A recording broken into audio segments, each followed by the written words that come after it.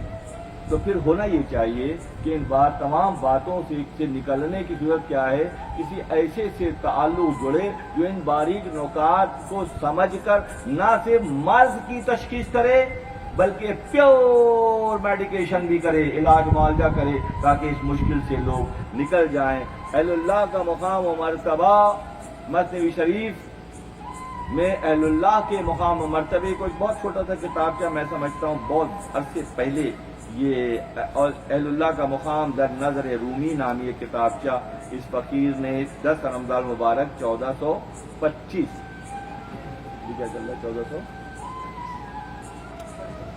1425 یہاں لکھا ہے میں نے. اس میں وہ اشعار اس فقیر نے اس زمانے میں 1425 رمضان میں یہ اشعار مثنوی شریف نکالے تھے اہل اللہ کے مقام کے حوالے سے جو مثنوی شریف میں ہے. اور ایک بزرگ گزرے ہیں، ان کا نام تھا جو میاں صاحب رحمۃ اللہ علیہ سے میں نے مشورہ کیا.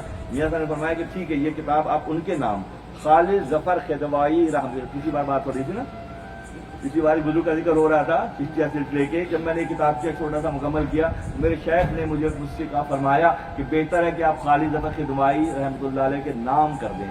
اس وقت میں نے رمضان مبارک میں یہ اس میں آپ ایک شعر ہے، گر تو سنگو خارو مر بوئی گر بصاحب دل رسی گوہر چوی. اگر تم ایک بیکار سے کنکر و پتھر بھی ہو، اگر تم ایک بیکار سے کنکر و پتھر بھی ہو، کسی صاحب دل کے ساتھ جڑ جاؤ تمہیں وہ سچا موتی بنا دیں گے. گر بصاحب دل رسی گوہر چوی، کہ تم کسی صاحب دل کے پاس ان سے جڑ جاؤ تو پھر کیا ہو گئے کہ وہ تمہیں جو ہے سچا موتی. صحبت سولے تھرو سولی کنات، صحبت سولے تھرو سولی کنات، علم باطن ہم چمسکا علم ظاہر ہر ہم چشیر کی شبت بے شیر مسکا کی شبت بے پھیر. کہ ظاہر کی مثال دودھ کی ہے اور باطن کی مثال اصلی گھی کی ہے، اور دودھ میں سے اصلی گھی پیر نکالتا ہے. دودھ میں سے جو پروسیس جانتا ہے، گاؤں کی پنجاب کی اور سندھ کی خواتین جانتی ہیں کہ دودھ میں سے مکھن کیسے نکلتا ہے، بہت سمپل وے میں نکال لیتی ہیں. اس پروسیس کے بغیر دودھ میں سے مکھن اور گھی نہیں نکلتا. تو پروسیسنگ جو ہے کسی کے لیے جو سعادت بخش ہو سکتی ہے تو وہ کیا ہے، عام لوگوں کے لیے، اللہ کی مخلوق کے لیے طریقہ یہ ہے کہ وہ اہل اللہ سے تعلق جوڑیں. اہل اللہ کی مثال سادہ الفاظ میں اگر کہہ دوں تو اس خاتون کی ہے جو دودھ میں سے گھی نکالنے کا پروسیس جانتی ہے. جو نہیں جانتی وہ دودھ ہی پیتی رہے گی، اور جو جانتی ہے اس میں سے اصلی گھی نکالے کیونکہ اصلی گھی اس میں چھپا ہوا ہے. تو اگر فرماتے ہیں اگر تم کنکر اور پتھر بھی ہو، فکری طور پر تمہارے اندر سختی ہے، مزاج میں سختی ہے، ہاتھ میں سختی ہے، فکر میں سختی ہے، عمل میں سختی ہے، یہ سب ہے، تو اب کیسے نرمی پیدا ہوگی؟ کسی صاحب دل سے جڑ جاؤ گے، تمہاری پتھر نما کیفیت کو ہیرے کی طرح سے تراش کر اور سنوار کر تمہاری شخصیت کو بدل دیں گے. تو بات یہ ہے کہ ہاتھ کس کے ہاتھ میں دینا ہے؟ جو راہ حق کے راہی ہیں ان سے تعلق مضبوط کرنا ہے. المیہ کی بات چھوڑ دیں کہ دنیا کیا کر رہی ہے اور فلاں کیا کر رہے ہیں، ان کے جو اعمال و افکار ہیں وہ ان کے ساتھ ہیں. جس نے شعوری طور پہ ارادہ کیا، جس نے اللہ سے جڑنے کا راستہ پیر باشد نردبان آسمان فرماتے ہیں مولانا روم کہ پیر کون ہے؟ آسمان پر چڑھنے کی سیڑھی ہے. پیر باشد نردبان آسمان، نردبان کہتے ہیں سیڑھی کو. پیر جو ہے آسمان پر، ماں باپ اپنے شوق کی وجہ سے آسمان سے زمین پر لاتے ہیں، اور پیر اپنی روحانیت کی بنیاد پر اس بندے کو زمین سے آسمان پہ پہنچا دیتا ہے. وآخر دعوانا ان الحمدللہ رب العالمین.